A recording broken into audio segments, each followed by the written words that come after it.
जय श्री राम दोस्तों। तो इस वीडियो के माध्यम से आप अयोध्या के वर्चुअल दर्शन कर पाएंगे।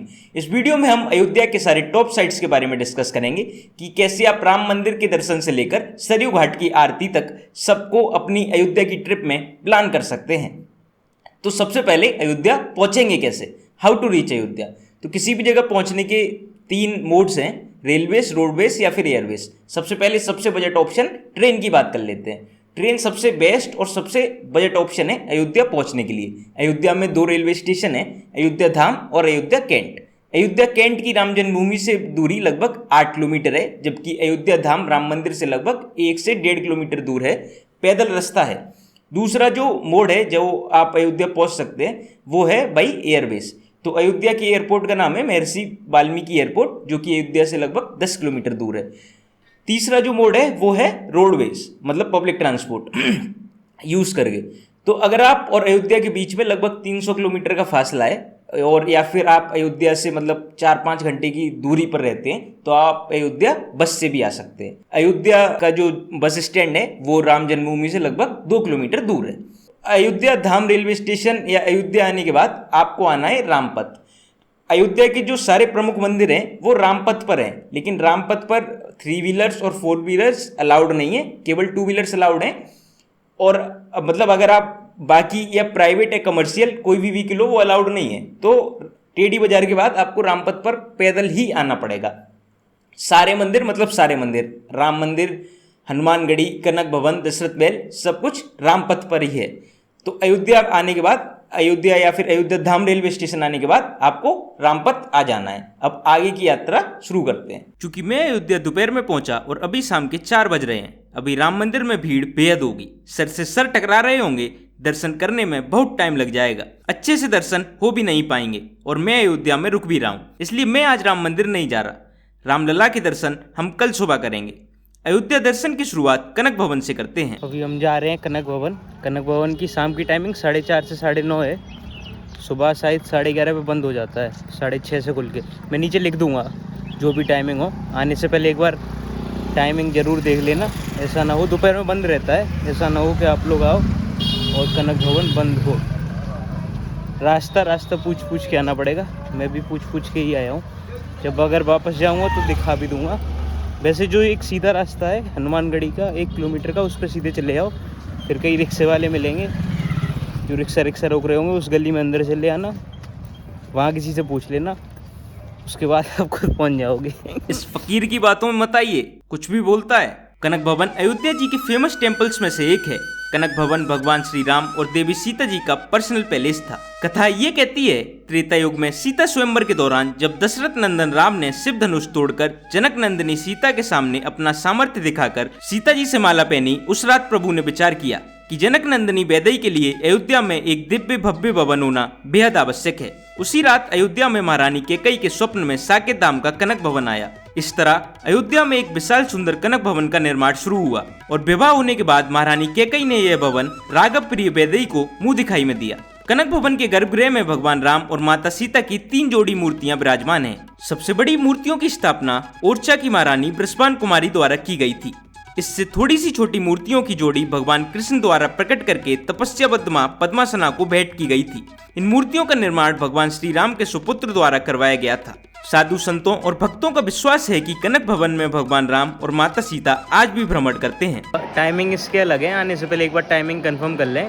वैसे शाम के 7 बजे तक खुलेगा और दोपहर में बंद रहता है 2 से 4, जिस तरह लिखी है। मैं यहाँ पे स्क्रीनशॉट लगा दूंगा, उसमें आप देख लेना कि टाइमिंग क्या है। टाइमिंग के हिसाब से ही आए, ऐसा ना हो आप आए और बंद मिले। 2 से 4 शायद बंद रहता है, मैं स्क्रीनशॉट ही लगा दूंगा, उसमें आप टाइमिंग देख ले। समर विंटर के अलग ही अलग टाइमिंग है। बात करें कनक भवन की टाइमिंग्स की तो गर्मियों के दौरान कनक भवन की टाइमिंग सुबह 8 बजे से 11:30 और शाम 4:30 से 9:30, जबकि सर्दियों में आप 9 से 12 बजे तक और शाम 4 बजे से रात 9 बजे तक प्रभु श्री राम और देवी सीता के दर्शन पा सकते हैं। कनक भवन में दर्शन पाने के बाद आप आ जाइए 200 मीटर दूर स्थित दशरथ महल। दशरथ महल श्री चक्रवर्ती महाराज दशरथ जी का राजमहल है। मेरे पीछे आप देख रहे हैं दशरथ महल। दशरथ महल राजा दशरथ जी का निवास स्थान था और यहाँ भगवान श्री राम और चारों भाई रोज छोटे पे खेला करते थे। इस महल में ही प्रभु श्री राम का बचपन गुजरा। इस महल का निर्माण सम्राट विक्रमादित्य द्वारा किया गया था। कथाएं ये कहती हैं कि भगवान राम का न सिर्फ बचपन बल्कि 19 वर्ष तक का जीवन इसी महल में गुजरा। लोक कथाओं के अनुसार प्रभु श्री राम इसी महल के आंगन में खेला करते थे। तुलसीदास जी मानस चौपाई में लिखते हैं कि रामलला जब खेल कूद कर धूल में लिपटे हुए आते थे तो चक्रवर्ती महाराज के गोद में बैठ जाते थे। दशरथ महल कहता है, मातु पिता गुरु प्रभु की बानी, विनय विचार करे शुभ जानी। अर्थात श्री दशरथ जी के राजमहल में आना आपका पूर्ण रूप से सार्थक तब होगा जब आप माता पिता एवं गुरु जी के आज्ञा पालन करने का संकल्प लेकर जाएं। वाह, मतलब क्या ही बात कह दी। सारे मंदिर घूमने के बाद आप रामपथ और मंदिरों के आसपास अपने दोस्तों, रिश्तेदारों और घरों के लिए पूजा सामग्री, मूर्तियां, तस्वीर, प्रसाद, चुन्नी ले सकते हैं। खाने पीने के लिए जगह जगह तमाम भंडारे प्रसाद वितरित करते हुए अयोध्या नगरी में आपको मिल जाएंगे। कहीं चाय, कहीं खिचड़ी, कहीं चावल, तमाम चीजें श्रद्धालुओं के लिए मौजूद हैं। तो अभी हम राम की पैड़ी आ गए हैं। राम की पैड़ी लता मंगेशकर चौक के पास है। तो अगर आपको राम की पैड़ी आना हो तो लता मंगेशकर चौक का रिक्शा कर लें। मैं खुद रिक्शे से आया हूँ, ठीक है। और कोशिश करें, शाम को 7 बजे आरती होती है सरयू तट पे, तो 7 बजे से पहले आ जाएं। 6 लगभग बज चुके हैं। मैं खुद उसी तगाड़ में जा रहा हूँ कि आरती देख लूँ, ठीक है। तो अगर कोई आए तो लता मंगेशकर चौक का रिक्शा कर ले, नहीं राम की पैड़ी ही कह दे तो मुझे राम की पैड़ी जाना है, तो रिक्शा वाला पहुंचा देगा। कोई भी पूजा बिना आरती के संपन्न ही नहीं मानी जाती। शाम को रामपथ से लता मंगेशकर चौक या राम की पैड़ी का 10 रुपए का रिक्शा पकड़कर मैं आ गया सरयू तट की आरती देखने। सरयू तट की आरती के बिना अयोध्या धाम की पूरी यात्रा अधूरी है। अयोध्या की सरयू नदी बेहद ही पवित्र मानी गई है। पुराणों के अनुसार श्री सरयू जी का दर्शन, स्पर्श और जलपान समस्त पापों को हरता है। देश के कोने कोने से आए श्रद्धालु मां सरयू में स्नान करते हैं, साथ ही मां सरयू की आरती का आनंद भी लेते हैं। सरयू तट की आरती में शामिल होने के लिए आपको राम की पैड़ी या फिर लता मंगेशकर चौक पर पहुंचना पड़ेगा। भगवान राम की नगरी अयोध्या में सरयू तट पर शाम की आरती 6 से 7 बजे के बीच में होती है। सरयू तट की आरती अपने आप में एक सुखद अनुभव है। जगत गुरु राम दिनेश आचार्य बताते हैं कि जब तीर्थों के राजा प्रयागराज अपने पापों को धोते धोते काले हो जाते हैं तो वे भी सरयू के निर्मल जल में आकर अपने पाप को समाप्त करते हैं। सरयू तट की आरती देखने के बाद आपको पहुंच जाना है राम की पैड़ी, जो कि आरती स्थल के बिल्कुल पास है, लाइट एंड साउंड शो देखने। मैं वो भी सरयू तट के किनारे, यहाँ पे लाइट एंड साउंड शो हो रहा है। अगर आपको लाइट एंड साउंड शो देखना है तो आरती होने के बाद जल्दी से आपको तुरंत आना पड़ेगा, वरना यहाँ पे भी भीड़ आ जाती है और आप नहीं देख पाओगे। तो आरती होने के बाद जल्दी से भाग के तुरंत आना, लाइट एंड साउंड शो देखना हो तो। अयोध्या में हर दिन एक त्योहार है, हर दिन एक जश्न है, हर दिन दिवाली है। इस जश्न को जान देता है Ayodhya light and sound show. Normal days में तो लाइट एंड साउंड शो बहुत ही बेसिक होता है, लेकिन अगर आप दिवाली के आसपास या फिर किसी स्पेशल ओकेजन पर अयोध्या विजिट कर रहे हैं तो अंधेरा होते ही आपको राम की पैड़ी पर होना ही चाहिए। आस्था, खुशी और जश्न का ये रूप अनुभव करने लायक होता है। रेगुलर डेज में Ayodhya light and sound show की टाइमिंग सरयू तट की आरती के जस्ट बाद शाम 6:30 बजे होती है। लेजर लाइट शो 21वीं शताब्दी की आधुनिक अयोध्या, सामने बह रही सरयू नदी और त्रेता युग की प्राचीन अवध नगरी का अद्भुत संगम है। नजारा स्पष्ट करता है कि अयोध्या बदल रही है, लेकिन आस्था अभी भी उतनी ही स्थिर, कंक्रीट और निष्ठावान है। लाइट एंड साउंड शो देखने के बाद मैं लता मंगेशकर चौक पर आ गया। लता मंगेशकर चौक चौराहे से ज्यादा एक सेल्फी पॉइंट बन गया है। सरयू तट, राम की पैड़ी और नया घाट के पास लता मंगेशकर चौक पर लगभग 8 करोड़ के बजट से बनी ये 14 टन 40 फीट लंबी बीना भी अयोध्या में टूरिस्ट के बीच अट्रैक्शन बनी हुई है। लता मंगेशकर चौक के पास धर्मपथ भी एक टूरिस्ट स्पॉट है। अयोध्या धर्मपथ पर रघुवंशियों के आराध्य देव सूर्य के प्रतीक ये सूर्य स्तंभ आपको रोड के दोनों तरफ सूर्य की तरह चमकते दिख जाएंगे। Let us call this a day in Ayodhya. कल का दिन बेहद खास है, कल और मजा आने वाला है। उठो पार्थ, वो घड़ी आ गई जब तुम स्वयं रामलला के दर्शन करने जा रहे हो।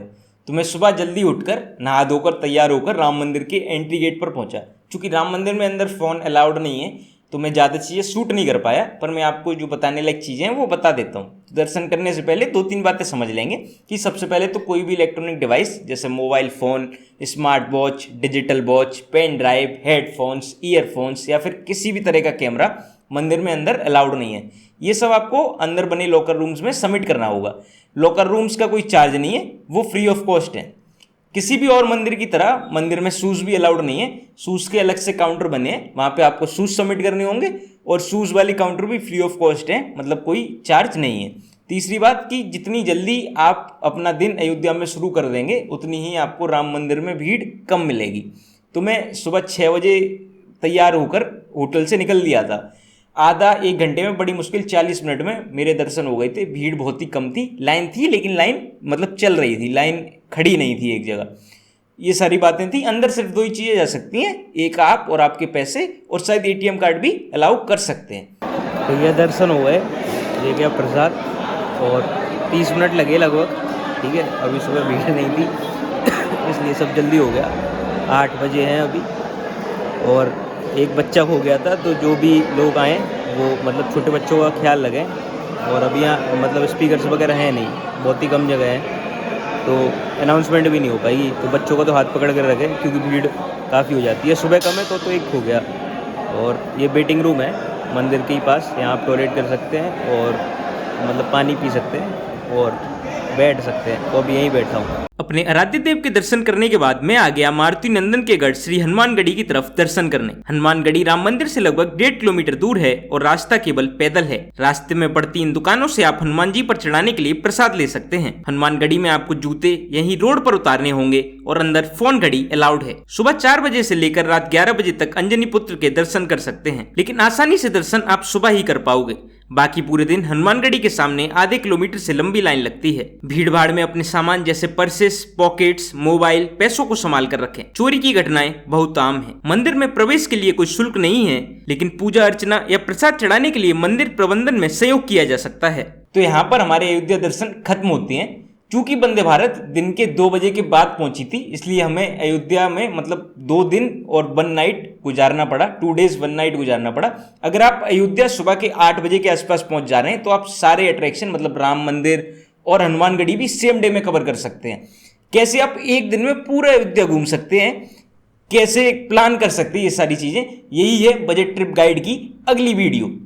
अगली वीडियो में हम आपको बताएंगे कि कैसे आप सिर्फ फिक्स्ड बजट में लगभग 200 रुपए में पूरी अयोध्या घूम सकते हैं, कैसे एक दिन में सारे अयोध्या के टॉप अट्रैक्शंस कवर किए जा सकते हैं, कैसे सारे मंदिर, राम मंदिर से लेकर सरयू घाट की आरती तक सिर्फ एक दिन में आप पूरी अयोध्या घूम सकते हैं। सुबह अयोध्या आए, दोपहर में अयोध्या घूमें, और कैसे आप बिल्कुल वापस एक ही दिन में अयोध्या जा सकते हैं। तो अगली वीडियो है the complete budget travel Ayodhya guide.